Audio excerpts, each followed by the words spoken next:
What if I told you that there was another hero of the Crimean War, one who rivaled Florence Nightingale, but was forgotten by history? Mary Seacole, a Jamaican-Scottish nurse, traveled to the Crimean War to offer her services, just like Nightingale.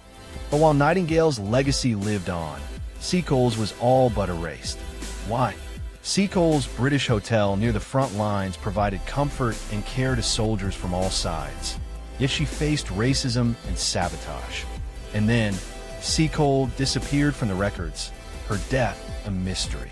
Was it disease, poverty, or was something more sinister? Subscribe if you want to uncover more hidden histories and untold stories.